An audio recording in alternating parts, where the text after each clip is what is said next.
Chase's place for a game of poker. Dillon raised a brow.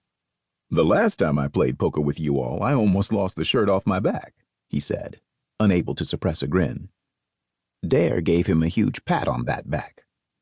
All I can say to that, Dillon, is welcome to the family. Chapter 1. Have you totally lost your mind, Pam?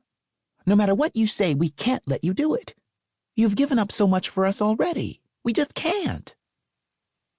Pamela Novak smiled as she glanced over her shoulder and saw the three militant faces frowning at her, and quickly decided it would be best to give them her full attention.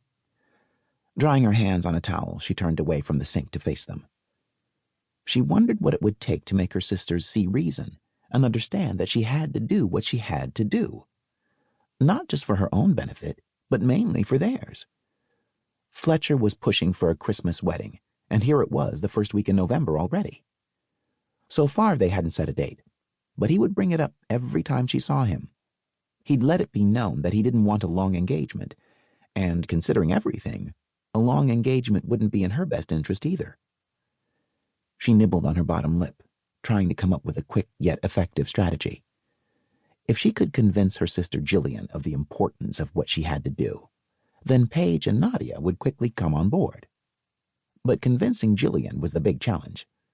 Jill didn't like Fletcher. And what makes you think it's something I'm being forced to do rather than something I want to do? Pamela finally decided to ask the three of them. Of course, it was Jillian who stepped out to speak.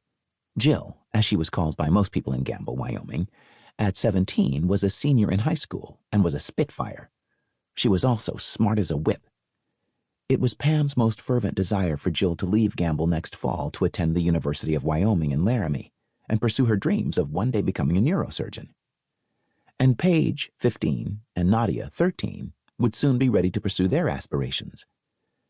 Pam wanted to make sure that funds were available for college when that time came. She also wanted to make sure that if her sisters wanted to return to Gamble, they would still have a home here. Pam felt certain that accepting Fletcher's marriage proposal made those things possible. You're sacrificing your happiness, Pam. We aren't stupid. What woman in her right mind would want to marry a jerk like Fletcher Mallard? Jill boldly said. Pam had to fight to keep a straight face when she said, He is not a jerk. In fact, Fletcher is a nice man. When he's not being obnoxious and arrogant, which is most of the time. Already he thinks he can run things around here. We've been doing just fine without him, was Jill's bitter response. Jill took a quick breather and then went on to say, We don't care if we lose this house, and it wouldn't bother us in the least if we don't get a college education. We refuse to let you marry the likes of that man to protect what you see as our bright futures. Speaking of futures, you should be back in California working on a real movie instead of spending your time teaching students at the acting school. You got a degree in drama, Pam. Being an actress has always been your dream, your passion. You shouldn't have given it up for us. Pam inhaled deeply. She had been through all of this before with her sisters. The problem was that they knew too much about the situation, something she wished hadn't happened. Unfortunately for her, they had been home that day when Lester Gadling, her father's attorney, had dropped by to deliver the bad news, and they had overheard Lester's words. But I'm not in California. I'm perfectly satisfied being here in Gamble and running the acting school, giving others the same opportunity that was given to me, she countered. She paused for a second and then said, Listen, ladies, I've made these decisions because I love you. And we love you too, Pammy, Nadia replied. But we can't let you give up the chance to one day meet a really nice guy and... Fletcher is a nice guy, she interjected. However, all she received for her effort were 3 pairs of rolling eyes.